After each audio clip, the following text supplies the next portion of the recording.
Darby, they all love you just for you. Oh, I my wouldn't worry. God. They're excited you're tuning in. We missed you last week. It's not just the good looks. It's the charm, baby. It's the charm. Oh, wow. Well, we have at least Carla and Susan. Oh, there's Ed Thompson. We're getting a few. There we go. Hi, guys. Sorry we held you out there. Let's see. The Q&As. I really opened it up when I said you could ask me anything, didn't I? I don't know if I should have done that. Oh, if I can ask you, I think they're more apt to ask you anything. I said on the other one, go ahead. You can ask anything. No politics, as usual. I'm looking at your little decor going on in the background. I like that. You like that? This is my, because I'm a Leo. This is my line from Venice. I have a little thing. That's what's been so fun about this. I've taken things out of boxes that have been boxes decades. I'm like, oh, so every little thing's got some kind of story around it. Did you call Bobby Carradine to wish him a happy birthday yesterday? Of course I did. Good for you. Yeah. Thank you. My mama taught me some class. I know what to do. Did I get a hold of your husband on his birthday and wish him a happy birthday? Yes, you did. He was very pleased. Not many people called him. I think you were one of two. But Bobby Carradine remembered, and he usually doesn't remember till like a week later. So he was impressed. Celebrities were calling him, and that's all that matters. So. Oh, there we go. There we go. Well, should I tell you why this meant so much to me to do this office thing? So yes, go ahead. Okay, so this is the garage. This was the garage of the house when we bought it 7 years ago. And at the time, Sean was pregnant with Ryder. And we saw this place, we fell in love, we were looking at a lot of places, we both fell in love with it at the same time. We were, okay, this is great. So I'm okay, great. We'll buy this, we'll take a couple months, maybe 3, to move everything in, get everything exactly the way we want it, and it's fine. Well, the only trouble was I had a pregnant wife that was nesting. And as soon as the papers closed, we had to move in like within 48 hours. 2 big, Ryder trucks came in and dumped. And of course, the first place they dumped everything was in the office. So I always made my way around boxes and tried to set up. And it was just always just filled with, like I say, things since, when I moved out of the Bel Air house, that was a 7,000 square foot house. And I went into like a little apartment, and I will admit, I'm a pack rat. My mom was a hoarder. I'm a pack rat. That's because I'll probably use it again, all of it. So when I say these were huge boxes, and I never got my office done, and they were always doing the house and fixing other things. Well, then Sean moved out. And hold on, let me share this. And then I started to do, my big office, but then Sean was paying for an office for her decorating. And I'm like, well, why do you pay? We can share offices. And she's like, okay. So she moved in and had half of it. So now it's really cut back again. And then she finally, when Ryder moved out, the last of the boys, kids to move out, she moved in his office, to her office, which is very funny because when he first said, I'm moving out, she was crying and sad. And then she talked to my daughter in Switzerland and said, oh, Ryder's moving out. And Indy went, well, wouldn't that make a good office for you?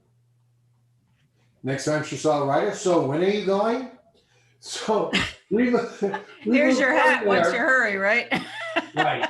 We moved her in there, and then I came and started working on this, and I decided no more leaving things in boxes. I was going to go through everything. That is how it started. When I say there were boxes and the cupboards and everything else, that's what I'm talking about, okay? Should I give you a... And I kept talking about my desk that I love, because I love my old roll top desk that I have. It's great, it's roll, it's got... But I can't work facing a wall with my back to the door. Did you get that desk from the Ben Franklin episodes? It's that old. I mean, this is some... some of this stuff I've been lugging around forever. And this is one of them. All right. So anyway, let me see now. So if I go to this one, All right. you know my little dancing hula girl? She makes me smile. You see that? Don Wells gave me that one when I was joking with her once. SOS on the Island. So good old Don keeps me going there. Okay.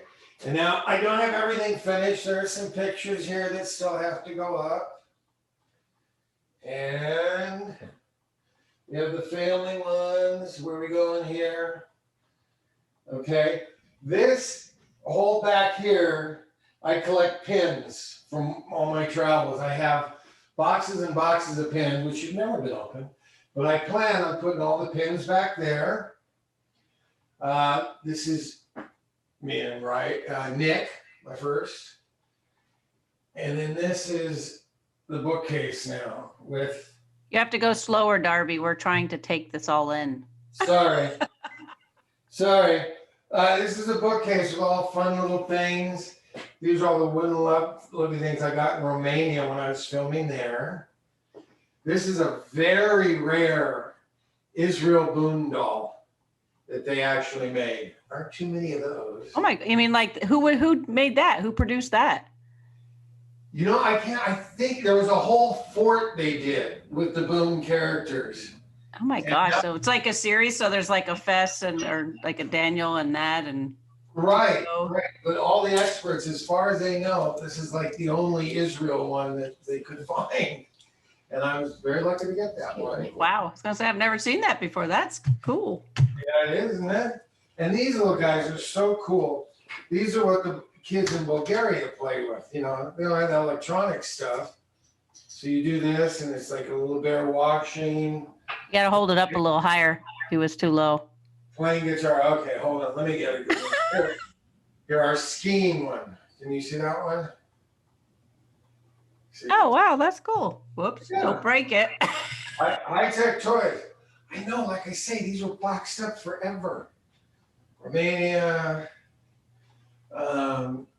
These are from Africa. Thailand. Meerschaum pipes from Marrakesh. Once again, Kenya. Very cool clock I got. That's for the Hands Times. Dakota and Nick gave me that. What do I got? I got the Danny Boone Crockett there, some lunch boxes. What else? And then I got all this. This is a fun little poster. I might have that printed up and see, because that's all the things from Facebook. Okay, and then here's what I really love. This is a Skittles table. It's a game, if you can see the picture up here, that I would play in Jamaica when we lived there. And I loved it. I would go down the street from where our house was and play there. And, you know, the nice young ladies were very friendly and everything. And whenever I was missing for a while, my mom was, you know, where's Darby? Oh, he's just down at Rosie's playing Skittles. Oh, okay, and stuff. Well, it took her a while to figure out that Rosie's was actually the local cat house, should I say? But they did have a Skittles table that I ended up buying. And this is that. How'd you get it back? Oh, please. When I say I had moved out of a huge house that did little things, I once had an 11-foot tall drummer boy from Haiti. Oh my God. Haitian mahogany, which is even extinct now. But the other thing I like about this is, if you notice, it's the green screen. So, is that your new one? That's the one you just got? The new one. So for all the eco, they call them e-interviews now. And the reason they call them e-interviews is because it's supposed to be environmentally friendly. But you shoot them from home. So now I can pull that down. I'm going to get better lighting. And that's my little studio. And you're going to have to figure out how to set up a microphone. Yeah, I know. Well, I could probably unmute now. If I unmute, you hear two of me? Yeah, yes. We still hear two of you. Okay. Where's my mute now? Okay. See, If I can Ginger, you mute- got me going. There we go. I know. Maybe I can mute the other one. I got sandpails. All right. So for this question and answer, if you don't want to just do Daniel Boone, we have some other things that you can ask about. Oh, that was cool. These Was are all- that Sean's idea or your idea? Oh, what? I live with a designer Uh-huh. who was the thing about her helping me was she was so busy with those pesky paying clients that it was hard to get her to have time to come out here. What's the Show Us Your Cards America one? Flip it around, flip back around. The one where you're wearing the yellow jacket right there. Oh, show us your cards, America. I was doing a Blockbuster thing for him. I'm sorry, a what? It was Darren. This one I love. It's from Turkey. It's a movie I did with Jillian Kestner. But the thing I love about it is that's not Jillian. And none of those guys are me. And yes, we had a lot of weapons from knives to machine guns, but I don't remember a single whip being used. Besides that, it's a very good poster for the movie. Well, you know, it was always about the box art when back in the VHS days. And then this one down here is Seven from Heaven, which was basically Charlie's Angels +4. That was a lot of fun to shoot. And how did you fit into that? Were you the Bosley for the gals? No, I was actually the bad guy in that one. I have some fun things I can post about that one. And then the only poster that, well, there's two up here that don't have anything to do with the project I was in. One, I had to do it for old Dan. Oh, that's a nice poster. That's a Yeah. good one. I hadn't seen that one before. And then this one I love, and this one really means a lot to me.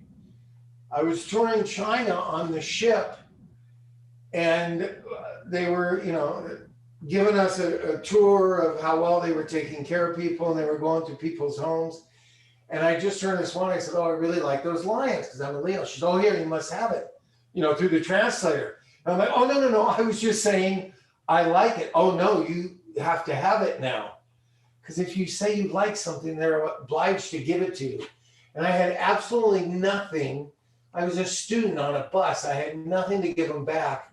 And I felt so bad, but then my translator told me I would really be insulting him if I didn't take it. So that just kind of reminds me of people's generosity up there. And then that's from Bali. Oh, is that hand carved? Yes. That's all hand Wow, carved. that's beautiful. Well, I ask you again, how did you get this stuff back? You just put it on the boat with you and backed it up like the Titanic and just packed it up and brought it? Yeah, well, that was the nice thing about going to school on a ship. Your hotel was following you around. And then here's a nice one that Ed Ames signed for me. This I call my shotgun row, because here I am in a shotgun without warning. Here I am with a shotgun for high riders. And here I am with a shotgun for .0. So, and then my neck's getting tired, so this will probably be the last one I'll show you up here. And there's one of the first commercials I ever did. I don't know if you can see it there. What's it for? Is that your Dipsy Doodle one or whatever that one was? I think it was for milk, since I'm pouring milk in there. Oh, there's a glare. It's hard to see. Yeah, there's a bad glare. And then my wonderful sister made this out of a post I did. And so that's anyway, there we go. There you are. That was exhausting. But it's fun to have some of these things out, instead of just in boxes where you can never see them or enjoy them. And at these wonderful festivals I went to, I got to collect a lot of these posters and stuff. You and Bob were nice enough to send me the screen test. Did you see her up there? No, I did not. She's there. Well, you might want to hold out for the new one. So you might actually be on the new one. Maybe that's why I hit it in the back, because I wasn't on it. Yeah, she's up there. She's right there. Ed Thompson wants to know, are you going to display old Tick Liquor? I have, you know what? I have Tick Liquor displayed in my main house. but that might be a perfect place for her, right? You up just there. need one of those gun racks and just hang it in the gun rack on for display. Yeah. But yes, that's a very good idea. Thank you. Who was that, Ken? Ed Thompson was Ed saying that. Thompson. I like that. And Kathy Ellis Stone said, I was thrilled to see the picture of you and Johnny on your desk the other day with a sticky note with my name on it. And I received it in Alabama today in the midst of tornado warnings. I love it, Kat. So another happy customer. I'm glad I made it through the tornado. And thank you for getting that for Johnny. And actually, she's gotten a few things for Johnny. So I threw a picture in there that I haven't copied or sent to anybody else. So I think she'll really enjoy that. Yeah. Better hold on to that one, Kathy. And then John Barnhill said, did you say this was a garage conversion? Yes. Did you have to do anything special to convert it, or you just don't open the door to park your cars in there? No, for a very long time, it did have the lift up and pull down door. For a very long time, I would go to the office and call it down and work on it. But then, no, finally I put some French doors in and some glass and made it nice. My next big project this summer will be expanding the pond right outside it to make it much bigger so I can get bigger koi in there. So when you were at Home Depot the other day, what were you buying? Was it something for your office, or was it something for another project? No, listen, there's always projects here. I could display all the projects I'm doing, but that day, I think I was trying to figure out how to hang all these from the ceiling without them falling down on people's heads. So I think that's what I was collecting that day. So what'd you end up deciding on? Did you tack them all up there with a staple gun, or? The heavier ones are screwed up, and then some of the lighter ones are double stick tape. Oh. When it gets hot, they might start falling on you, though. Yeah, if anything comes crashing down on my head, please let 911 know, and I'll be fine. You'll have witnesses. Right. Oh, in the back of the desk, if that looked messy, that's because I'm gonna live with this for about a week or 10 days before I start drilling holes through the top of the desk to hide all the cords and make that a lot cleaner and nicer. Are you trying to see how you're exactly going to use it and make sure it's all settled before you start doing it? Yeah, it's funny because, it seems the more I mature in age, the closer things come. So I just want to make sure, because I have one's a TV and 2 monitors. I just want to make sure everything's right where it is before Don't they have those brackets that move? Can't you do it where they have those movable brackets? Or No, I'm talking about putting holes in the desktop so that the wires are run through to where I have all the electricity. That's the thing. I've taken this desk apart 3 times because I'm like, oh, okay, I'll run the power to it. Oh, well, let me run the TV. Oh, well, wait a minute, I not only need the coax, and I mean, this is after putting it down. So, oh, I need the coaxial. Oh, you got to run Ethernet today. So, yes, I am very aware of how this desk comes apart and goes back together. Well, it was made just for you, so you might as well know the inside workings. That's what I love. It's extra high, extra big. I'm kind of doing a Roger Corman here, So anybody comes in, I can intimidate with the bigger desk. My desk is bigger than yours. I'm not sure you've told any of them that story. That's one of your firecracker stories, isn't it? Yes, it is. Yes, it is. My naked fist, as they call it in Turkey. Oh, is that that's the interpretation? So that poster is for firecracker? Yes. With the turkey tied? Oh, I didn't get that. That's funny. Yeah, well, see, first it was firecracker. And when Sergio Santiago and everybody down in the Philippines where we shot it. And then Roger Corman got a hold of it. And then it became Naked Fist. And should I tell the Roger Corman story? Sure. Okay. So we're all your closest and most personal friends. Well, it's safe with us. I think there was a bar that had, Roger Corman canceled checks or something on the back because all the actors that came in or directors or producers or anybody that worked for him, kind of the. But I was down filming in the Philippines. I think I was down there probably 6 weeks or something like that. I can't remember. ages ago. That was back with, anyway. And at the end of it, the last week, and as they shot people out, they'd fly and go home and stuff. And I was one of the last ones because I had a lot of things to shoot and film.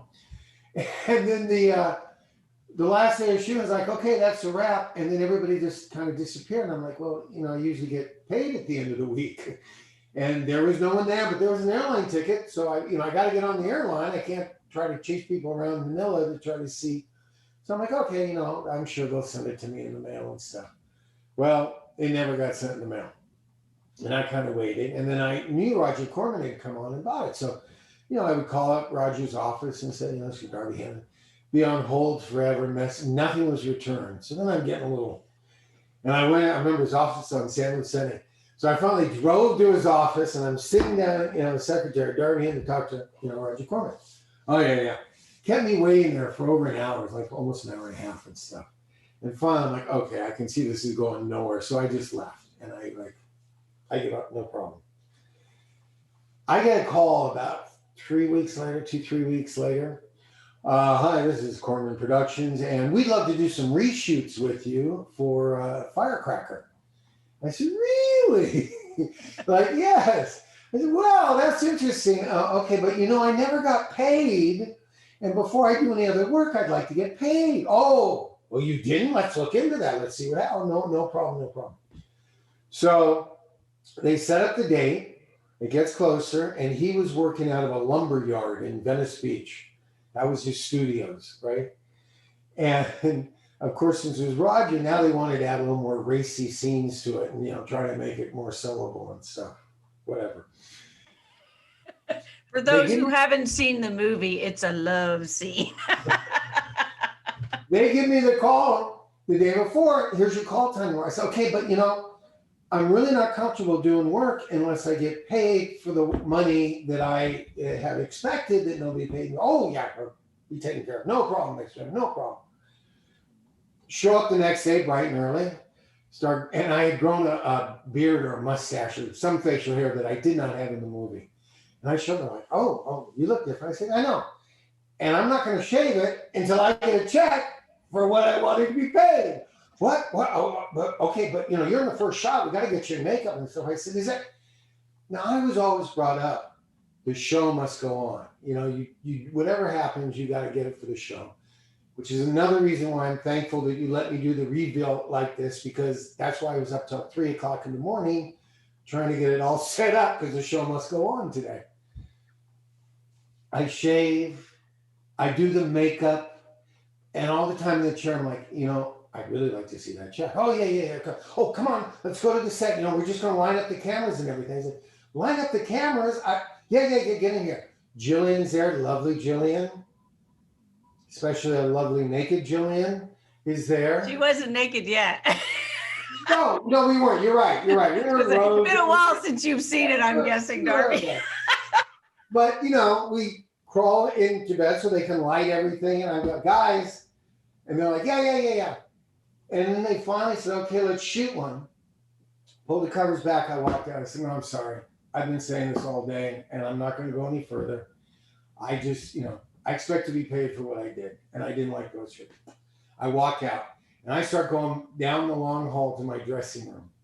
And all of a sudden, I turn the corner, and there's Roger with about 3 minions behind him coming down the hall the other way. And we meet like the intersection. She looks, you wanted to see me? I'm like, yes. I was nervous. Yeah, yes. Come to my office. Okay.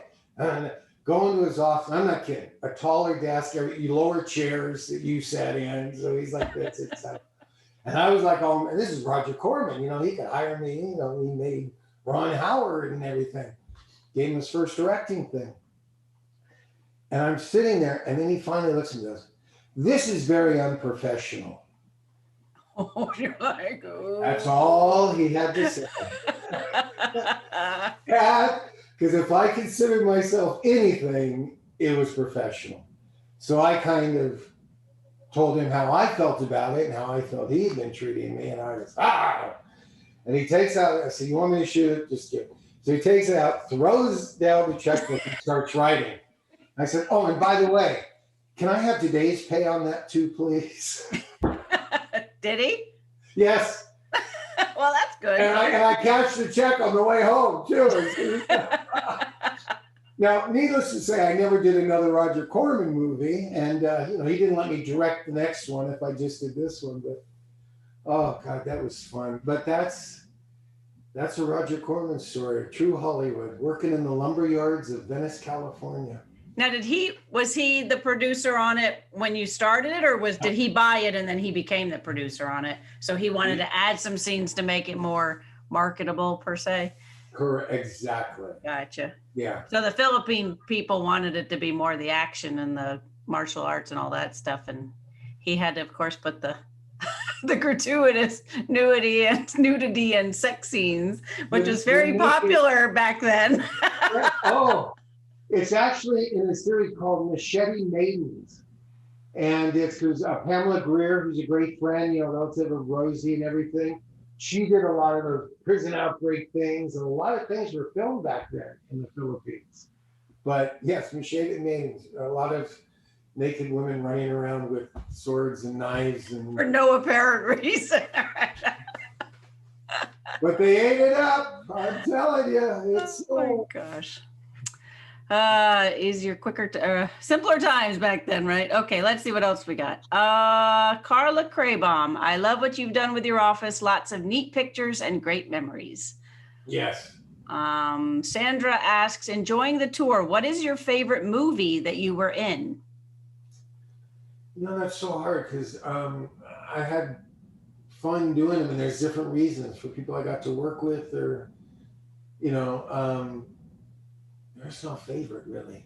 Now, did you have to, because you kind of had a gap there where after Daniel Boone and before you kind of started doing all your martial arts movies, how old were you when you were doing your martial arts ones? The only real gap I took was when my little girlie was born. Because for my older boys and stuff, I'd be in, like I said, Romania or Bulgaria, and I'd miss birthdays and just talk to them over the phone. And I kind of miss that. And then all of a sudden I had a little girlie, and it wasn't that I stepped away from the business and all, but listen, I don't have to tell you, Ginger, in this business, you don't have to do much work to step away. I mean, if you're not constantly running alongside it, you're in trouble. So that's when I started to play The Manor, which was going to be an experimental play running for 3, it's a lot of dialogue and stuff. We're only going to probably do 3 or 4 performances. Is that okay? 18 years later, we were still doing the play. And we'd probably be doing it this year if, because COVID or everything last year and stuff. So, wow, so that would have been 20 somewhere. Anyway, long time. But that was a play that I could do that was, local and here. And then I did the commercials but I wasn't away traveling. Because before, there was a lot of times I'd pick a movie where it was being shot. Oh yeah, you want to go to the Philippines? Oh, you want to go to South Africa? Oh, you want to go, and like. How would you find those gigs? Your manager would call you and say, hey, so-and-so, or would they send you on auditions for them? Oh yeah, there was always, I watched episodes. I love this series. I don't know if it was Netflix or whatever, but episodes with. With Matt LeBlanc. Matt LeBlanc, and how he throws a fit when he goes, they want to interview me? What do you mean? I have to read. I'm Matt LeBlanc. It's like, yeah, no, I had to read for a lot of these. Well, no, not all of them. Graydon Clark. I love Graydon Clark. Where's Graydon's book up there? I recommend his book to anybody that wants to know about low budget production and how to get your movies done back in the 80s, 90s. The way I love that he wrote his book, is he wrote it like a script. So it says like action and it gives you the dialogue of what actually took place and stuff. It's a great book. Now, see, I'll post later these things I'm talking about, because I look over like Jean-Pierre Hollet, a man my mom dated, who was missing a right arm and his ear because he blew it off feeding the starving pygmies in Africa with dynamite. He would throw dynamite in the pond, and all the fish would float up. But he could get the fish and feed them because the pygmies were starving. And he wrote a book that's great there. Like you said, so many fun things. There's a lot of work going through the books, but it was fun getting a lot of them out. Now, as far as your pictures from your mom and all those boxes, did you finish going through all that, or is that, so how many boxes worth of pictures is that? Trunks worth, not boxes, trunks worth. Because it was suggested perhaps you should write another book with your mom with your mom's pictures and any stories or letters or tales of a Hollywood mom, because she sounds so absolutely fascinating and all the people she knew. And all that, you might actually learn something, how she got you all these great gigs. She definitely would have had her own reality show, I'm telling you. You know, and I got to say, and I want to thank the darlings out there, especially Nicole and everything, that are helping for the upcoming Western Legend Roundup in Kanab, Utah, the last weekend in August, 26th, 7th, and 8th, because they're giving my father, Ed Hinton, a plaque, like they presented one to me and Dan, and they have a little walk of fame with plaques. And we have at least 3 movies that he filmed there. A lot of the television shows he did film there, you know, Wagon Train and Death Valley Days. And I found out more information about my dad researching for this plaque, what to put on it and things, and more of his war record and stuff, because Mom never really talked about it that much. I mean, I knew he was at Pearl Harbor on the Tennessee when the attack happened. I knew he was at Iwo Jima, but I didn't really know that much. But I found all these, and one of the really interesting facts I found was when he was killed leaving Catalina, where we were having our family vacation, and 20th Century Fox called him up and, hey, we got this great movie for you, you know, if you can be here. And so he chartered the plane. You know, it took off from there's a little private yacht club there, and we were all down at the end of the pier, and he got in the plane and took off. And my oldest sister Darcy, who's a little bit of a psychic, she was hysterical and crying, and don't get in the plane, we'll never see you again, no, please, no. Oh, it's okay.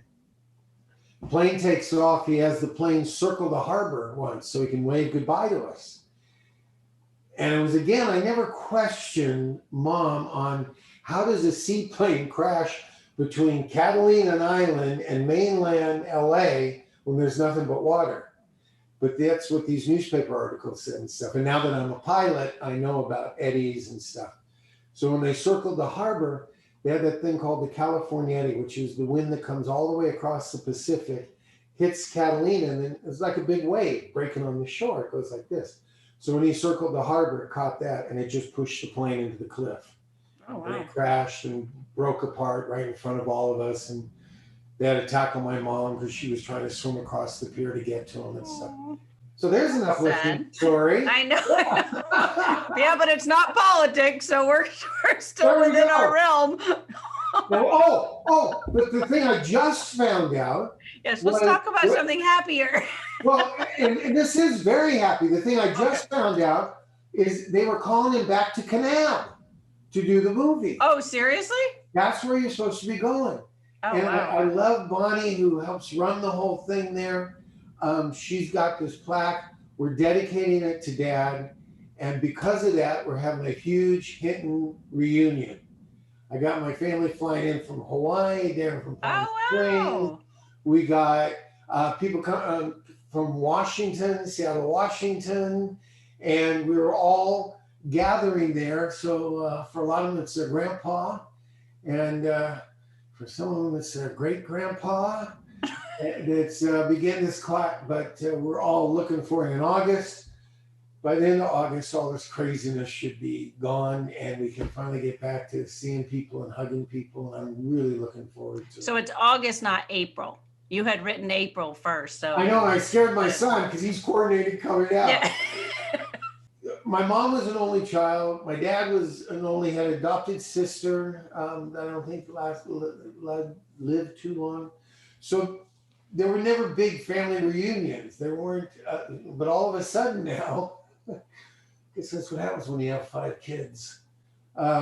You're going to have to do live Facebook posts from, from there so we can all tune in, see what's happening with the Hinton clan. Yeah, and you know in what? Kanab. You know what we might do for a viewing party too before we go is I want to do that Lion and the Horse, which I is said, that the movie, the one that your sisters were in? yes, that was in Kanab. Sisters was in it, and my sister's godfather is the star of it, and my dad's also in it. Okay. And I think last time Darcy got a little intimidated by the Darleys, and she was so worried she didn't want to say anything bad because I kept waiting for her to drop a bombshell or two, and she was like, "Oh no, he's nice." I'm like, I know you were the most scared of them. We were all excited. There wasn't anything they could have said that would have upset us. It was you that was paranoid. Yes, I was.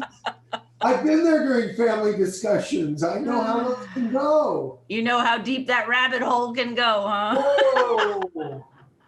Oh, how fun. Look, see, I look up, I get to see things, and it's good vibes. They talk about putting pictures of good times around, and it gives you. And you got little spaces so you can start putting things in the little spaces. It'll be fun. Newer things, right? Like, like Scream 2. Yeah. We'll see. Christine says, hi, Darby and Ginger. The office looks great. So Thank you. Thank you, Christine. Stacy Schaefer says she has to go, but she enjoyed the tour. Yeah. So you're going to have to do a live tour of the fort. You're going to have to go out to the fort for us. They don't let you around the fort anymore. Now, they would let you out by the fort because you're Israel Boone. Come on, Darby. You got to use your star power. Get Darren to help you. Darren can talk anybody into anything. She's so charming. So yes, but Ginger, I know you like anything for a good shot, but the reason they don't want you going out to the fort is because it's now like 60, 70 years old, and these huge timbers are ready just to collapse. I'm not saying go in it and climb around. Just hold your phone up and it be in the background and just, report live like a news reporter's outside the building. They don't go in the building. They're outside the building. I've done a lot of fun things in Kanab. I have not driven out to the fort any of those times. You'll have to find the spot where the peace tree was too, see if it's still there. No, that I'd have to take in the water. Maybe you should plant one. Get your whole family and you plant a new peace tree. That was Malibu. That was the dark and bloody grounds of Malibu. Oh, I thought that was Kanab. I thought you had said that was out in Kanab. No? Oh. Well, listen. Oh boy, now you're calling me on it. I don't know. Maybe, yeah. Well, it could have been filmed both places too, because we didn't. I know, probably. You're probably right. Oh my goodness. Okay. You know what? Let's see. Okay. You are right, and I think it's the woods, because I think at Kanab, I don't remember those pine trees and kind of things they had, but as you drive towards the north rim of the Grand Canyon, which is right there and gorgeous, and that's what I love about Kanab. You got Zion National Park, Bryce, the North Canyon, which I think is the prettiest end of the Grand Canyon. But when you start driving there, you go through some pine trees and stuff, which is probably where we shot. Yeah. Oh, here's Darren. Darren says, thank you, Ginger, for your confidence. We had a lot of fun in that fort and Kanab. So Darren, you got to get him to get me a live shot out there. Carla says, I love your ideas, Ginger. So we're going to start writing up our wish list of where you can broadcast live from Kanab for all of us. And speaking of wish list, I was going to bring the big snake in here. You know, that Florida rat snake that wants to go home with you? No, he doesn't want to live with me. Somebody was going to adopt it. That wasn't me. I wanted you to see him before I mailed him out to you. Mm-hmm. Yeah, I don't think so. Although I am in the swamp. Here I am in the Florida swamp. I got a home for him. I'll dump him in the swamp somewhere. This is his new home. That's why they have all those big boa constrictors that are eating alligators now. Oh, because everybody dumps them because they don't want them anymore? No natural predator, so they're going crazy out there. Wasn't that where the alligator came from originally, in the sewers? Yes, I'm sure thousands of years ago, millions of years ago, they were in our sewers. No, Bob's grandmother had a gator that she kept in her bathtub in New York City, and then she ended up dumping it in the sewer. So then, of course, that movie came out years later. Back when nobody cared about whether our water was clean, we didn't. I had, because we used to collect, as my sister has already said, kind of interesting animals we always had. And I was coming back from Florida once with a baby alligator, and it was in a shoebox. And that's how we were going to get it on the plane, because back then you could walk on with anything on the plane. There was no metal detectors or X-ray or anything else. I used to travel with a lot of animals, especially when I was doing my Magic Act. Magic Act, I had a goose, a couple of rabbits, snakes. Anyway, that's another story. The alligator story is I was coming back and I wanted to make the alligator, comfortable. So I kind of put some of that moss in the bottom and kept it damp, and so that he could, put him down underneath my seat. Well, about halfway home, there's a girl about 3 rows up that's and just screams, and it's like jumping through the roof and everything. The water had moistened the cardboard enough where the alligator could get out. Oh, no. And he walked up 3 until he walked across her ankle. And she screamed. Oh my God. So that was like, okay, do I say it's mine, or do I just kind of like... How old were you? Were you still playing Israel Boone then? Probably. Yeah, I was young. I was probably under 12. So yes. Hey, I was fast forwarding through a bunch of the episodes, and I found the beef jerky segment. When Alfred Salmi offers you the beef jerky, and he goes, "I wasn't supposed to do this, blah blah blah," but it's the whole thing, which I think is when he first gives you the beef jerky. I should pull the clip so next time you tell that story, we'll have something to illustrate. So maybe we'll air that episode. I can eat. No, I told you, honk honk. We're doing Hannibal a goose. Somebody wants to eat the goose. Okay. No, I want to see how he's a cute. It actually is a really cute episode. You are adorable in it. It's a really cute episode because I fast forward through it. But the goose is funny, and the goose is got a good part. And we have a special guest that I'm not going to tell you who it is, but you all will have to tune in next week and be ready to have a good time and laugh. We have a special surprise. This is a surprise for me too. I have no idea who you're talking about. Carla Craybaum says, "I want to see the fort, Darby. You can do it. We'll all be rooting for you, Darby." Darren says, "It is a gorgeous snake. You should show him because someone would want him." Is he nearby? Is he in your office, or is he not? No, he's in the house. He's not in the office. Darren, you are such an instigator. I will take a picture of it so Ginger can see who's coming. Yeah, that's why we love you best, Darren. That's the story. And this is back when animals weren't treated as well as they should be, and I'm much more of an animal person now. I did get a PETA award, but when I was there with the Seminole Indians in Florida, in the swamps and stuff, and I think I found some pictures. They had a place like Birdland or whatever, and they had a place with an indigo snake, and there was a 6-foot black, beautiful indigo snake that I loved, and he was fine. So as a thank you, they mailed me the snake. I didn't know it was going to happen, but they did. But they just mailed him like in a burlap sack. So by the time he got to me, this poor snake had been beaten out. I mean, I let him out of the cage. It was like letting Cujo out, He was just like, and I couldn't blame him, but he was like, he was no longer the friendly, nice snake that I remembered from the farm. What's the fascination with a snake? It's not like they can purr or they can lick your face or there's like nothing charming about them. That tongue will come out and tickle you. I'm telling you. That's okay. Your face maybe. Oh, so have you talked to Lana since our last our viewing thing to find out if her tongue is okay?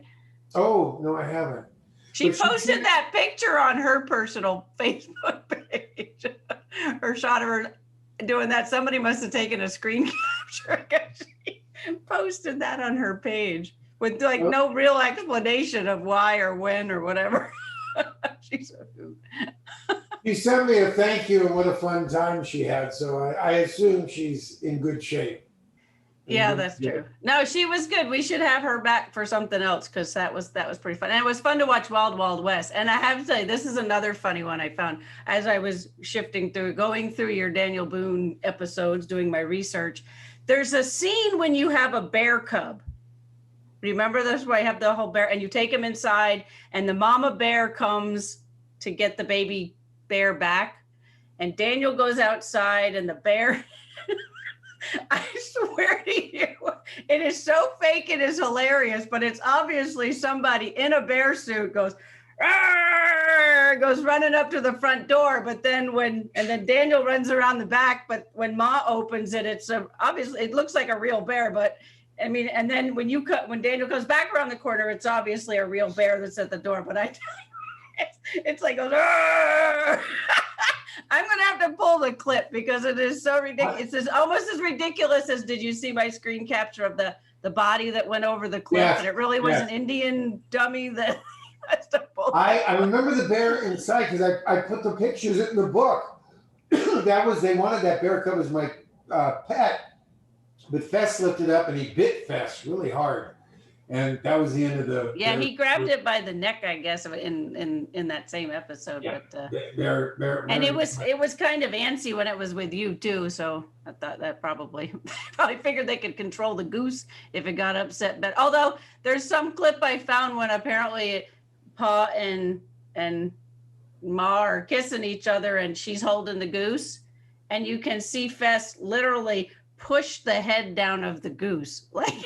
Because he probably kept pecking at him. You can literally see him like push the head out of the way.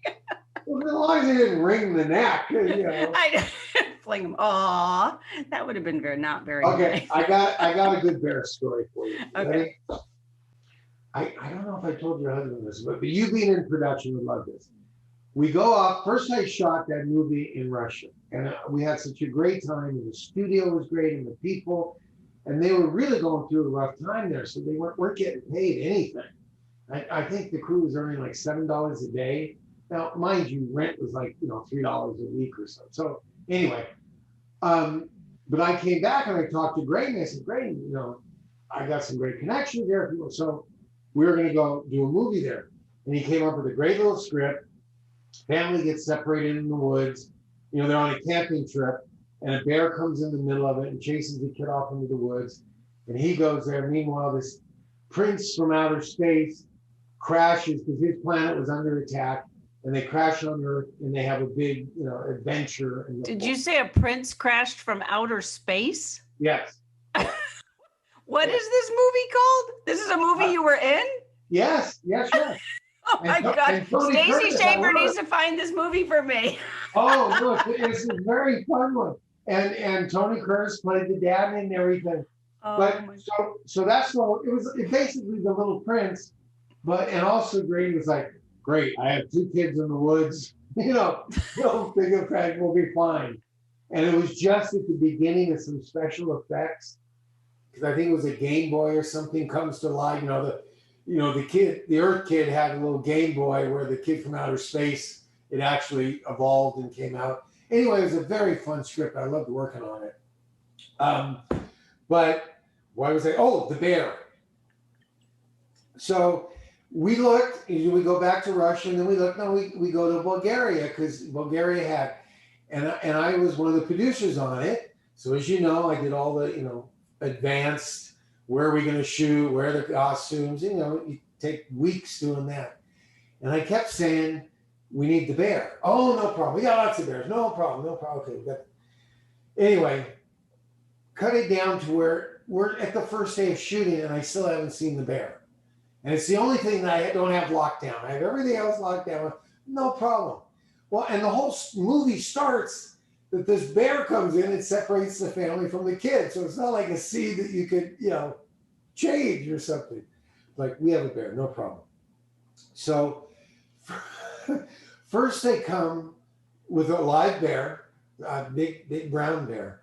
and he had a big ring through his nose, and he had a chain that went through the ring, and they put the chain at one end and the chain at the other. Like, where do you want the bear to go? I'm like, what? Well, he'll go through the chain. We're like, it's a wild bear, okay? We can't have, oh, well, you can, fix it in post, can't you? And I'm like, especially back then, yes, every frame, we're going to take the ring and the chain out, please. So we're like, no, that doesn't work. Like, okay, we get you something. Somewhere in here, and that was the thing about cleaning out all the old videos and CDs and cassettes. But somewhere there's a video. They drove up with this new bear they were going to get us. It was very good. They said, we have a costume that is a bear and it'll work. And Greg and I, the director, talked and said, well, maybe if we do extreme close-up, like you said, at the door, and you kind of shake it and all, we can make it work, and then, what other choice do we have? There's nothing else. We've been trying for 2 weeks now to see the bear. Okay. They drove up. I saw it. I said, wait 1 minute, please, just wait. And I ran back to my trailer and got the video camera. I'm like, I just need to video this when you show the director, okay? They come around the corner, and it's a Yogi Bear costume that you would go to a kid's birthday party in.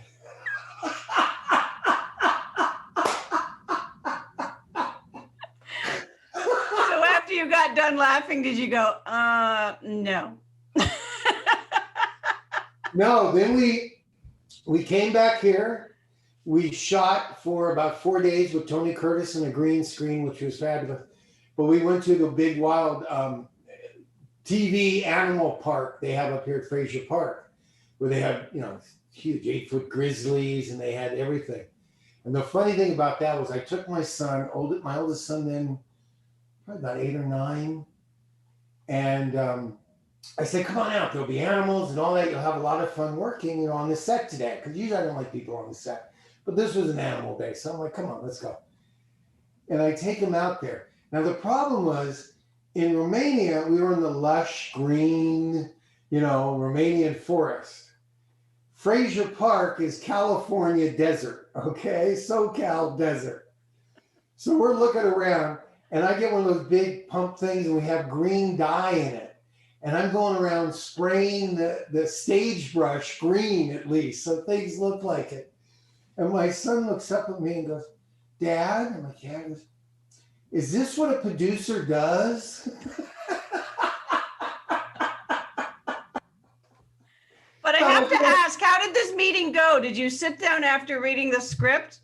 I mean, how did this possibly, this is one of those movies you say, how did this possibly get greenlit when you saw the aliens enter from another planet? Oh, we were over there shooting. I mean, we were. At what point did you decide, I want my name on this as the producer?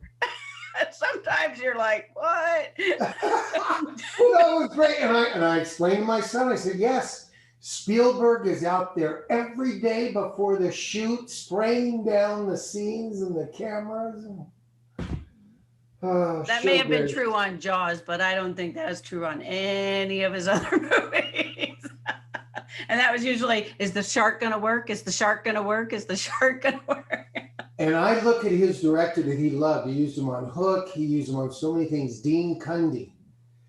I did the first movie that Dean Cundy, fabulous photographer, cinematographer, won all the awards and everything. Like I said, Spielberg's guy. I was there when he got the job. He was originally a lighting guy. And we were a couple of days into it, and the camera guy didn't show up one day. I guess he was just a little too drunk or hungover or what. And Ginger's laughing because she knows what this means. I was going to say, that is how Hollywood rock stars are made.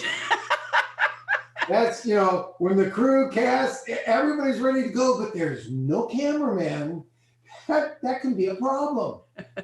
And Dean, who I said was doing the lighting, Dean, well, I know how to work the camera. If you want, I'll shoot the camera. And that's how Dean got his start. And I think he shot about 3 or 4 other things for Graydon. And then he just took off from there. It was fabulous. And I remember Graydon telling me, he was talking to him once. I'm not sure if it was Hook or Cocoon, any one of the big things he had shot. But Grant said, so, how's it going? I go, and Dean was, it's not much different than when I was working for you. And he goes, really? And all of a sudden, Dean looked out and, like, for a mile, saw all the different trucks and all the different equipment and all the things that a Spielberg production does versus the, 5 guys in a van. Yeah, well, maybe it's a little different. Okay, and what's the name of that movie? Do you remember? That one was... Or have you blocked it from your memory? Hang on, it's got to be up here someplace. The Return, oh my gosh. I think it's The Return. Do I not have that one up here? What was that? Star Games. Star Games. That's what that one was called. I've so got to find that. Well, and you'll also love this. So we come back and we try to sell it. Here's good old Hollywood. We come back and we're like, we got this great movie shot. Okay, and first question, who's in it? Wow, we got Tony Curtis. Yeah, but who's in it? Oh. Well, Tony Curtis is in it and a couple of kids because it's a science fiction, animal. And it's just okay. And couldn't even get people to look at it. So it never got distributed? Well, it got made and things went to cassette and videos back then. But yeah, it did get distributed. I know that. Because I'm trying to talk Greg on to coming in and screening a couple of these movies and talking about them, but he's worried because he sold all the rights to them. So. Oh, well, we're not making money on it, so there you go. We're not? Wait a minute. Wait, we're not? All right, let's see. Susan Harlan asks, I've been to Kanab several times on the way to Zion National Park, but never saw the fort. Is it close to town?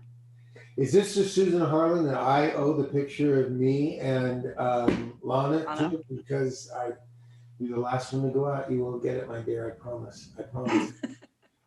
Nicole, are you on? She's usually on these. Yeah, they've been having internet problems lately because they had actually posted that they were having issues. I haven't been back to the fort since I was like 5 years old. So let's see if they're on. Don't ask me directions. But I know that's true. They know where it is. They'll be out there, I'm sure, for that. So Susan, if you should, well, when Darby does his live report from there, we'll be able to see the fort in all its glory. Only if you get me a goose. Or non-glory. If you can get me a goose, I'll go out there, okay? Oh. Don't tempt me, Darby. This is me you're talking to. I know, and I'm looking around. Did you say get you a goose or give you a goose? I'm just kidding. Okay. Right, done with COVID. I'll take a goose, please. Any kind of contact would be nice. How about some Grey Goose? Maybe we can do that. In fact, that shall be your drink next Thursday is Grey Goose. So make sure you buy some. All right, I'll make sure that's because I'm looking around for a drink, and since I was up till 3, I didn't have one because I get. You would fall asleep on us in the middle of this, so it's good. Crazier than normal, that's for sure. Cindy Mosak says, Darby, were you ever scared working with any particular animal on Daniel Boone? And I really don't want to be one of those authors that go, well, as I wrote in my book, and as you can see, but I did. But I have a feeling it won't stop you. Well, since the book is my history and kind of things that people always, that's the whole premise of the book. If you look on the back cover, it's the top questions that people have asked me over the years that I tried to answer. And for the animal one, was a bear named, they're going to shoot me in North Carolina if I don't get this right. Myrtle the bear. Anyway, it was a very friendly bear right up next to the bridge, the very famous bridge. And they had me taking pictures. It is in a postcard and everything.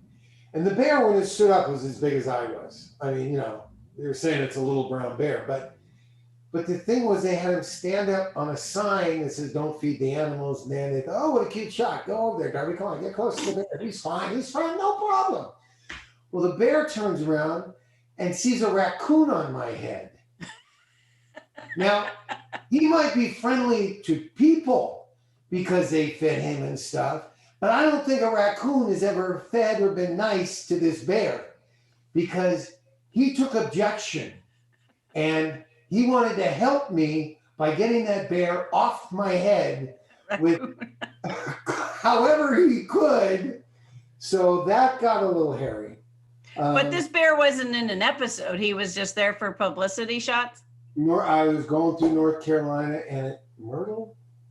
Come on, nobody from North Carolina there. What was the name of the bear? I got to start taking notes, all the things I say I'm going to post and follow up on. Yeah, you got a lot tonight, so good luck with that. So people, you have to post your question in the group so he can answer it with a picture. He's tired. He didn't get much sleep last night getting ready for this. So John Barnhill says, how is the lemon diet going after the great theft? The great lemon theft. Well, I actually broke it the day after that because I couldn't stand the pressure, huh? I've been on it 3 days, but I have a couple other lemon trees that are coming back now, so I'll probably go on it again. But also, that's when we went up to Santa Barbara for my wife's clients up there, which I got to post pictures of what she created up there.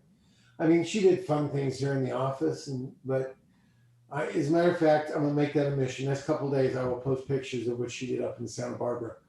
But I knew we were going out to dinner with the clients, and that's fabulous food. And that's not something I'm like, oh, no, I'm fasting, please. Lemon water, please. Please, yes, no, let me not have extra lemon in my lemon water, please. I don't want the steaks flown in from Texas today, especially for this, and the fabulous wine and the all. No. So yeah, I broke it with a tin of sardines, and so I also, because I did that a few times. Really silly. You get on a long fast. I was almost did a 2-week fast, but it's really, and that's all you had was just lemon water. Yeah, and well, it's got the maple syrup in it. It's got the cayenne pepper, and then you do the tea and everything. But wow. Hey, I know this really great guy that went 42 days and 42 nights without anything. So I figure, a couple of weeks. I won't ask who you're comparing yourself to there, Darby. Well, like I said, I can only do 2 weeks. There's no comparison. Okay, let's be very clear about that. Did you see the devil too? I live in Hollywood. What do you think? Oh, that's true. That was the devil, and your temptation was he stole all your lemons. See, so maybe it was after 3 days you do kind of whoop, and then all the bad stuff starts happening. These lemons get stolen, your trees, you don't get your vaccine, you get stuck in traffic. Well, that was your 3 trials. There you go. It was the way they parked the car. I think they just, unfortunately, didn't like gringos in that park because they must have done it on purpose the way they parked. Anyway, we're not going to go back to that. And it's one of the few, I always like. You'll laugh about it one day. Oh, the bear's name was Mildred. There you go. Famous bear. Thank you. Famous bear, Grandfather Mountain. Jane Fisher gave you the answer. Is he still alive? He's not still alive. Jane Fisher. Jane Fisher. Jane, go to info@darbyhinton.com. I'm going to send you the picture of me and that bear because I would have been having to think what the name is. So please make sure I get your address so I can send you out. That's true. We got to do more of the trivia things. I love it. Meanwhile, Susan's right. Going, yeah, right. He doesn't get it.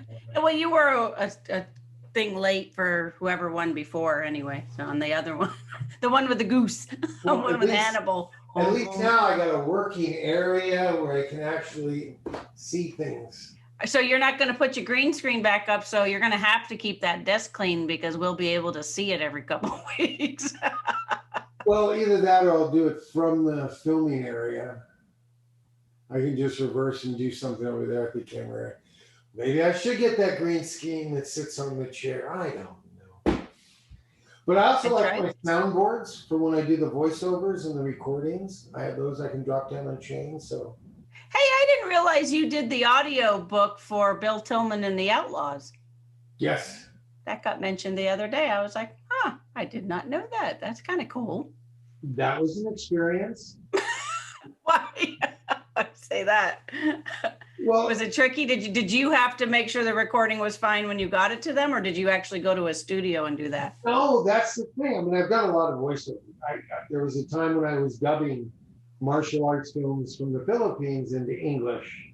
And so, and of course, every movie there's looping and stuff. So, I'm pretty good at it, not to brag. But this one, would you like to do it? Oh, sure, no problem. And basically, they gave me GarageBand. So instead of having a director and an engineer and somebody to bounce it off with, hey, how does that sound? Or, oh, you're pronouncing this wrong. Because my kids know what I do to people's names is legendary sometimes. So to answer your question, no, it was just me trying to read it and get it. And was that a good take? And wasn't it? And making it all match up. That's what made it very interesting. And it's long too, right? What they said, it was like over 200 pages. So it's not a short book, right? Yeah. I just didn't know it existed. In the general store, I don't even have that, but I have the audio tapes. I should do a Bill Tillman package with the book and the audio and the poster. Well, hold off, because we're trying to put together an event on April 22nd, which we do not have one of these that week, which is going to be focused on like the Black Cowboy and the history of the Black Cowboy and the Bass Reeves thing. And Guy Davis is supposed to be on there to chat about that. And it'd be a whole like evening of him singing some of his music and just talking about Hollywood and the history of the Black Cowboy and some of the famous Black Cowboys. So you know the things, I don't even know these things. Well, that's because I'm hosting. Yes. My other mention is I'm in the process of fundraising for my short film. I'm going to have my directorial debut on April 13th. I'm finally doing a 10-page short that I wrote like 15 years ago. And every year, you know how the first of the year rolls around, you go, this year, I'm going to do my short. This year, I'm going to do my short. So this year, I am going to do my short, and I've been fundraising for it. So. Obviously, since I haven't seen the script, there must not be a part for bearded, blue-eyed. Well, you're SAG. I'd have to do all that COVID stuff. And it's 2 days. I don't think I can fly you in. I'll be happy to just pay my crew that I have. But it's a lot of people from Scream Test. Like Judd's going to be my camera guy, and Juan from the studio is going to be my first camera, and a couple of people that I've used in other movies are going to be in it. So it's very small. So it's a comedy. So hopefully I can pull this off, because it's a little comedy that I wrote. And it was funny because I had to rewrite it, because 10 years ago you could smoke in a restaurant. And of course now you can't. So I had to take that out. And of course she has a BlackBerry. Now it's just a regular phone. There was a lot of dated references that happened in 10 to 15 years. And I love the way you say it's just a regular phone. Yeah, it's just a regular handheld computer. Well, it's not a flip phone like Bob has, but I don't think BlackBerries even exist anymore, do they?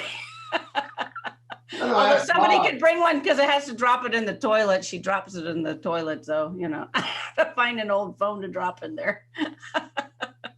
Right. I haven't done it yet, but they do say the new ones that you can do that. That's fine. Oh, and they'll be waterproof. I think that's if you get it out immediately. I don't think you can leave it in there or go scuba diving with it.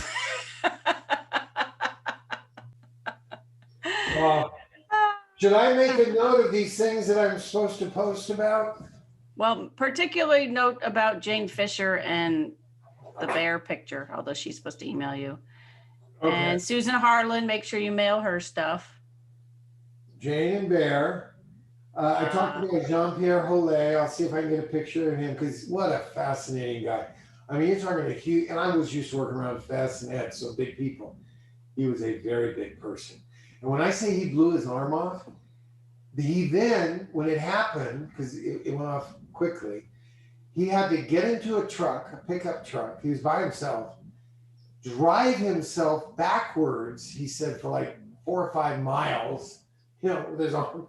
And he made it to like a monastery, knocked on the door. The nun opened it, saw him, and just passed out. Because, of course, he had blood all over him and everything. And it's a miracle he was alive. But so what happened? It literally ripped his whole arm off? Oh, yeah. It blew his arm off. What did he do? Something bit it? And No. He would go to the lake And he Yeah. would throw dynamite. Oh, a piece of dynamite blew it off. Oh my Yeah, and the dynamite went off, I guess, before he released it. Children, do not try this at home. That is why it's No, dangerous. do not. Do not. But Oh that's my what happened. gosh. Stuffing everything down. But That's he used to love my African collection. He saw, because I had more masks than this. I let a lot of them go. But he was just like, because we, I do and my sisters too that traveled with me because they were on the ship too. And yeah, a lot of fun things. I thought those tribal masks were like cursed or bad luck or something. I saw those movies. It never ended well for the people who own those masks. So be careful now that you have them. Did you not see Brady Bunch when Greg had the little tiki? Wait a minute. Maybe that's why the pandemic started, because I let him out of the box. Your fault. You let him out of the box. There's a movie waiting to We know happen. There's your pandemic movie. Everything started right here. Why? No. It's all Darby's fault. We know. I'll So box them back up and it'll all be gone. It'll be fine. You laugh. I was in Egypt and we were going and we were looking. We had taken camels and horses from the pyramids and we were doing the tour because we didn't want to do it by car and road. We did it the way they used to travel back then. And back then they were excavating the town where the workers lived that built the stuff. And it was all underground. And it was during the summer, so it was hot and they weren't doing anything. And they just had, guards making sure nobody was messing with it. You'd be surprised what a carton of American cigarettes would get you back then. So the guard lets us down into the rooms there. I'm traveling with, 4 of my buddies and we're college kids and, we're, climbing off our camels and, we're into it. And we go down and he showed us a mummy girl because, they didn't take them all to the museum. There were a lot back then. She wasn't perfect. She was missing a leg or something like that. And oh God, I'm so sorry. We took her out and, we took it and you touched it. we posed around her. You have to find those pictures. Out of the 4 guys, three of us with our different cameras were taking the pictures and stuff. And then all of a sudden, all at once, like the hair on the back of our necks and everything, we're like, okay, that's enough. We're done. And we gently and tried respectfully put her back down and everything. Yeah, nothing but respect had gone out the way. There is not one picture. 3 different cameras with the film. There's not one picture of that event when it happened. They all got overexposed or got lost. So we know what the reason. You got back on your little camels and you headed back to safety. That's back when you could climb the pyramids. I mean, we actually started climbing. Now they got a fence around them. You can't even tell, which is good.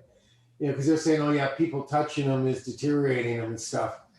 I love it. They've been there for thousands of years. They were made with people's in my life. And that's what's destroying them. Well, also 1 year, and that's the last time the ship had. 1 year, I wasn't on that cruise, but I heard a young student fell down and killed her, falling off the pyramids. Oh, well, that I could understand. That makes a little more sense why they fence it. Yeah. Because people aren't smart. Yeah. They are big stones. It's not like just, you're walking up the Mayan steps or anything. I mean, you got to pull yourselves up and stuff. And it's not a soft landing if you trip. So I guess that's another reason why but yeah, back then, the Cairo Museum, fabulous things in there. Obviously, you had to have a flashlight to see what they were because the lighting was so bad. Oh, right. Tourism wasn't then what it is now, as they say. Or the government, whoever wasn't spending the money to, that was back with Sadat, right? He was the president. Because I went there once, the first time I went there, and they did not like Americans. I mean, it was like, and if we were like taking a walk and there was a really pretty bridge with carvings and we started to take a picture, police would come over, take the camera and, either like smash it or take out the film because they were shooting. Well, they were sure we were all CIA and, going to take pictures of the bridge so we could either blow it up or do something. Anyway, we really had to, be like this and watch our P's and Q's. Then I went back like a couple years later. It was only 2.5 years later. And Sadat just happened to be visiting America at the time. And all of a sudden it was all, oh, you here, Sadat, there, come. And they're inviting us into their home and cooking us lamb dinners. And it was rock star. It was like such a different thing going on. It was amazing. All I remember is when I was a kid, I want to say I was like 8. My aunt in New York City got us tickets to the King Tut exhibit. But I had no idea. It was one of those, I guess those were really hard to get, but I had no idea all I remember is the mask. All I remember is the gold things, but not really understanding what I was looking at. Had to thank my aunt for that, though, because that was that and a Picasso exhibit when you're a kid. I had no idea what I was looking at with that. Don't know why they thought that was a good idea. And that, when I was filming in St. Petersburg, Russia, I would go to the Hermitage if I had the afternoon off. They say you could spend a week in the Hermitage and not see everything. And that's only spending a few seconds of each thing. But I mean, my goodness, what the czars and the kings and the princes collected there was absolutely fabulous. But they would have Picassos and Rembrandt just right there. I mean, you can touch them. There's no velvet rope. There's not anything. Oh, really? And then I think I heard that somebody came in once and threw acid on one of them. So they probably beefed that security up a little bit. But that's the thing. I was just shocked is it was just all right there. But the things that really got me were I think they were for Catherine the Great. And she loved mosaics. But you would look at them and you would swear they were fine paintings until you got really close and you saw they were little pieces of stone and stuff. And it was just the way they put it together. And I remember when we were taking a break in Moscow and we were going through Red Square and all of a sudden there was a line. And it was with my wife when we were on our honeymoon. And we're like, I don't know what's in that line. Let's go see what's there. And we walked in and it was a Fabergé special event. Oh, really? It had not only his eggs and stuff, but his little working solid gold trains that he would make for the Tsar. And, little working trains, just mind-blowing exhibit. That was one of the highlights I remember. I was going to say that had to be pretty cool. I thought a lot of those had disappeared. Did they gathered a lot of them back?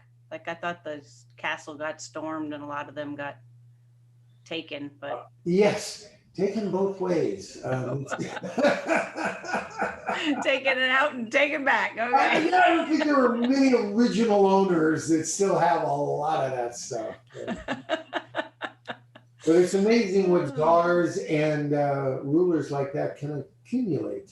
And, well, I mean, even in England, you look at the royal jewels. But what was it? What was it? We watched that Kid's Eye on Washington, but he couldn't take out the Hope Diamond because that was cursed or whatever. That in Washington, yes, it's supposed to have very big curses on it. It's funny that it looks like the one from Titanic, that one that she. So that's your lesson for today, guys. Don't play with the Hope Diamond, and don't be taking any mummied ladies out of their room. And don't throw any dynamite into the fish pond. No dynamite for fish. It's just not fair on the fish, okay? I mean, come on. So I have a question. You had posted those pictures from the Donner Party movie you were in. What year did you do the Donner Party movie? Was that a while ago? Don't ask me names or years. I mean, are you talking 10 years ago or 20 years ago, or is it more recently that you did it? No, I don't think it was 20. Time with this COVID thing is totally bizarre. I'll tell you that we were in the middle of our drought because we were supposed to shoot it in Donner Pass, where it actually took place. And they still have marks up on the trees 30 feet up where the snow drifts. Well, they have a statue that is the height of the snow. We were supposed to shoot there. There was no snow in California. There was nothing. And we had to go to Leadville. That's why in the post I said a few of the people, they warned us before we flew in. They said, it's very high altitude. You can get altitude sickness. And we were supposed to start taking pills before we ever got there. I'm not good at taking pills, so I didn't do it. Don't laugh. What are you laughing at? Those kind of pills. But we got there, and because it was the only place there was snow in the United States, and it's the highest golf course in America or something. So there was snow and we could film, but we did have people that just were, hyperventilating, passing out on the set and everything. Of course, when I had my days off, I went skiing because there was a fabulous little ski resort about 30 minutes down the road for locals. It was like $30 or something to ski. It was amazing. Compared to Mammoth, where I just said, well, maybe we'll go skiing, $200 a day just for the lift ticket. It is not, it's funny, I've skied in Vermont from when I was real little.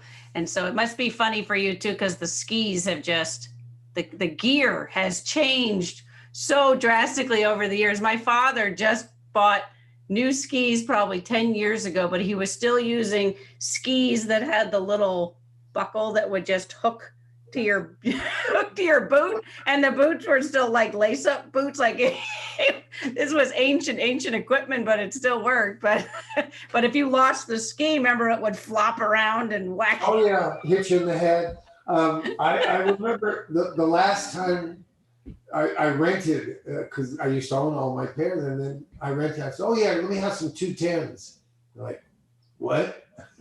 210s? Like, no, we don't make those anymore. Those are like, this long, and now they're skiing down here. And that's true. They want them shorter and wider, which is funny. Right, very wide. Yeah, but no, when I was skiing on things, they only used to be about that wide. Make sure they were flexible. And my little skiing thing is when I did Point Zero, and I was in Romania, and they took us to one of the ski resorts. Fabulous food, the Huntsman's Lodge. I remember that was so much fun. But anyway, I'm like, we're in a ski resort. I'm going to go skiing. So I go in to rent skis, and my first thing was, there's, boot. I said, yeah, size 13. Like, what? Like, size 13. We have a 12. I'm like, okay, maybe 12 and a half. So I'm cramming my foot into a boot that doesn't fit anyway. They gave me skis that I don't think had been waxed and edged since the end of the Second World War. And then and it's a beautiful mountain, it's steep, and everything was like tow bars instead of gondolas and all this. It was like tow bars and maybe one chairlift. And all I remember is going up to the very top, and I looked down, and I tried to take the first turn. And like I said, there was no edging, there was no wax. It was like skidding like this. And the thought just went through my mind, I wonder what the hospitals are like here. Because they made a big point when we started the movie. Now, we have it in your contract. If anything happens, we're putting you on a plane to Germany so, you can get medical treatment there. So that was kind of a clue that, maybe the hospitals there weren't great. But that's just, when you're on the top of the mountain looking down a steep slope in shoes that don't fit, skis that don't have any traction, unfamiliar terrain. It was like the only time I can remember that I did the snow plow all the way down. The only thing that saves you, huh? Here's that big American macho guy just coming down the mountain in a snow plow. And you're thinking, I am better than this. I am better than But I did love it. I had my decadence at the end of the day. I went in to it was, a resort or a country club, and they had a massage, and it's one of my pleasures in life. I love massages, right? I'm like, oh, great. I'm going to get a massage. How much for the massage? We have reflexology or regular massage. I'm like, okay, well, how much, for the hour? It's $8. I said, excuse me? $8. I said, okay. I want one reflexology and one massage, like different times. I said, no, at the same time. They can be working on my feet. They can be working on my back for a whopping $16. They thought I was so decadent. Oh, these Americans. It was fabulous. I loved it. They were And really, where was this? What this is country? Romania Oh, in the black, I can't remember the name of but the Huntsman's Lodge was the restaurant that we would go. It was this big A-frame with the big long tables. I mean, it was a great movie set. And they would come and just throw the fresh venison and all the fresh meat down, and singing and dancing, and oh, it was a great time. Just no skiing. well, there was, but it was equipment challenges. So, what do you think of them showing you? Boy, they've gotten a lot of mileage out of your mistletoe your Christmas wishes, mistletoe kisses. It seems like that movie keeps popping up every other week. That's super popular. I hope you're getting residuals off of that. It must have been a buyout because I haven't been seeing a lot there. But I think that is the way the Hallmark. And it's funny, I was watching a Hallmark movie the other day that was a Christmas one, and it looked, the room where you had the big party at the end, it looked very similar to, so, and it was shot, you went to Atlanta, right? That was shot in Atlanta? yeah. Do they have a big studio there, or do they rent a studio? Do you remember? Well, the big one, those were private homes that we did. Oh. I'm trying to think if we really did anything inside a studio. I think everything was pretty much location. It was one of the first Hallmarks they did in Atlanta, because most of them they did up in Canada. Yeah. But they had tried it down there. And there's some good facilities there. And I know, Perry, who, this was before he opened his studios there and stuff. My agent took me to, her and her husband have a fabulous little houseboat up there on the lake, and it's just gorgeous. And then there was like this castle of a houseboat stuff. And I'm like, oh yeah, that's Perry's. He's the king of Atlanta, is that what you're saying? Atlanta. He's doing good, I gotta say. He's doing good. I know, we got to all do a letter writing campaign to get you on another Hallmark movie. I'd love it. I had a lot of fun working on that one. It was good. Oh, good old Susan Harlan. Dead of Winter, The Donner Party was in 2015, so 6 years ago. There you go. Because all the people in that picture looked really young. Were they the only ones that could stay up that late with you, or? I thought, boy, that is a really young crew. The only ones that didn't pass out from altitude sickness. How high was the altitude? Do you know? No, we can look up. It was Leadville, Colorado. I mean, it sounds familiar. Yeah. Look it up before I know it. How long was the shoot for that? For the Donner Party thing? Was it a week, couple weeks, or was it? No. It was a few weeks, because we filmed there and then we filmed in Nevada. It was the first time I drove by the bunny ranch there. Because you'd always heard about it and stuff, and we were driving by and they pointed out, and it's basically trailers. It was very interesting. It's a whole town and a strip mall that all say Bunny Ranch now, anyway. You see the really? Bunny Ranch, and now there's a Bunny Ranch strip mall, and they've got like multiple. Oh, obviously you've been there more than I. No, a friend of mine lives further down the street, so I'm passing. Because we go to Tahoe. We go to Lake Tahoe every year. No problem. We do. Why would I go to the Bunny Ranch? Hey, it's 2021, right? I mean, I'm not saying anything. But where's my halo? Where's my halo? Ding. Down in Nevada, we filmed on the salt flats. Because really that's what did the Donner Party in. I mean, yeah, they got stuck in the snow, and that's where all the horrendous things happened.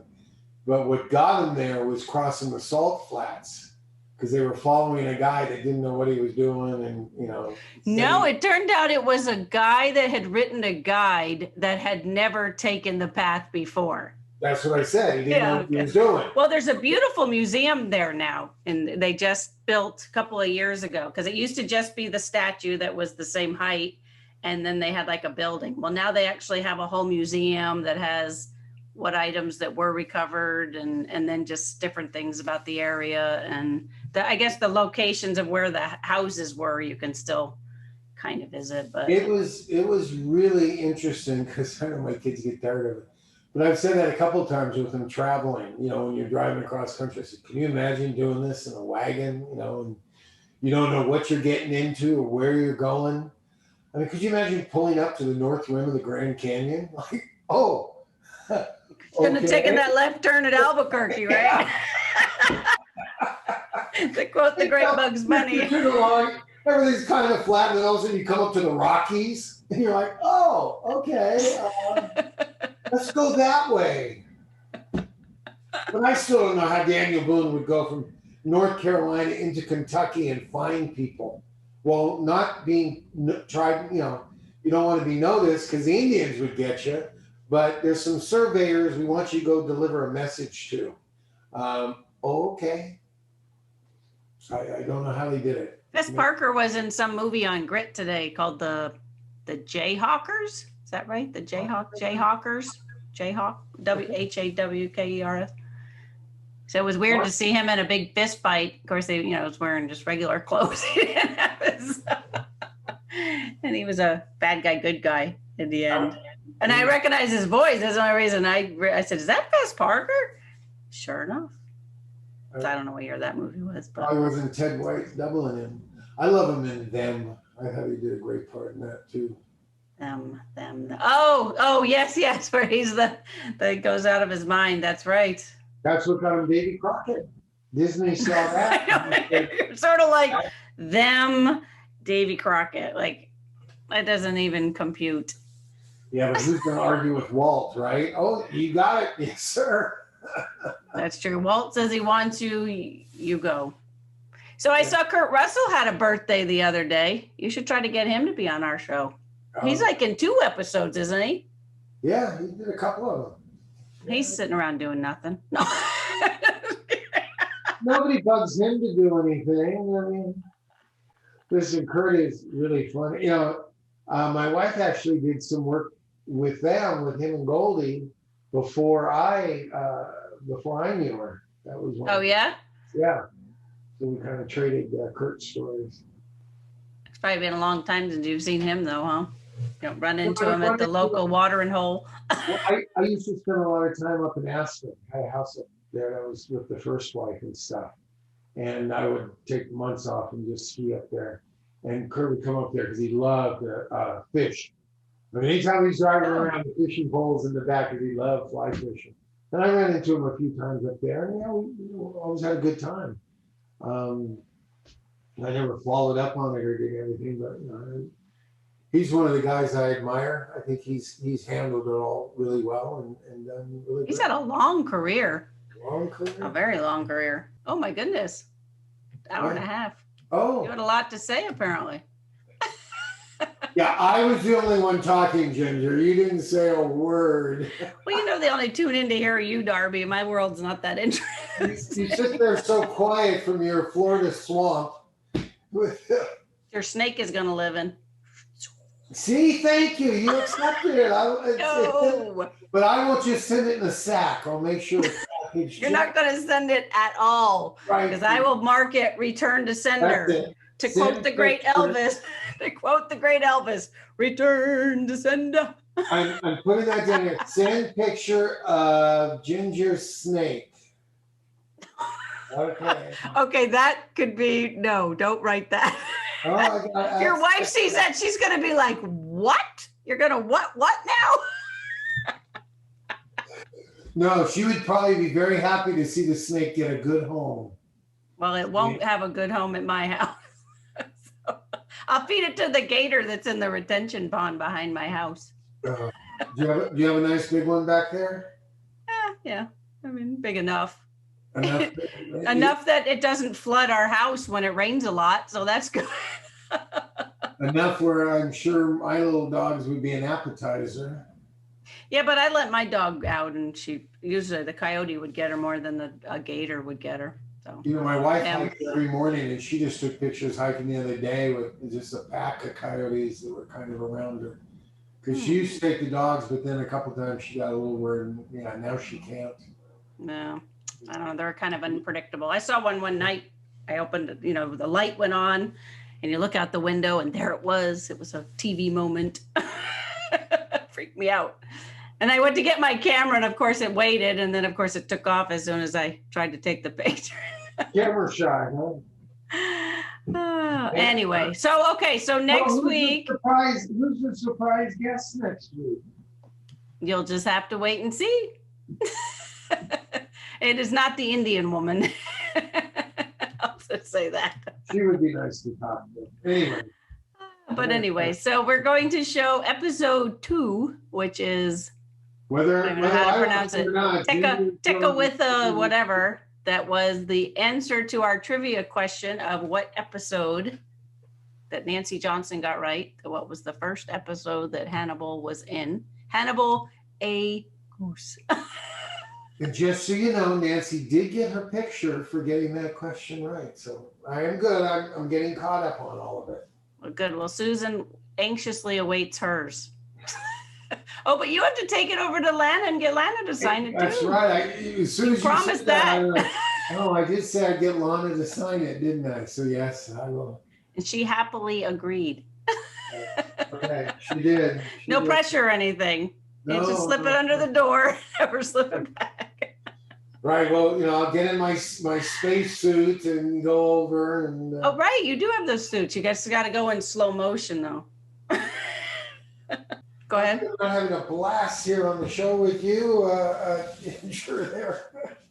When you start, I was going to say, when you start traveling again, Darby, you're going to blow us all off and not do your show anymore? Am I going to have to do it solo by myself? I will always try to check in on Thursday. As long as I see there's somebody out there who wants to, I'll always try to check in on Thursday. I'll just get my selfie camera and follow you around. I'll convert my schoolie bus and follow you around like a Conestoga wagon and we're live. I don't know how they do it. I grew up with Kim Richards and Kathy Richards, and I taught, what's the daughter's name? Besides Paris, the third, Paris is the granddaughter, the sister. I forgot her name. See, I'm bad with names. I taught her how to swim. What family are you talking about? What are you even talking about? They were on the Housewives of Beverly Hills, I think, or one of those reality shows. But Kim Richards was a young child actress. She had My Side of the I know her, yeah. Okay.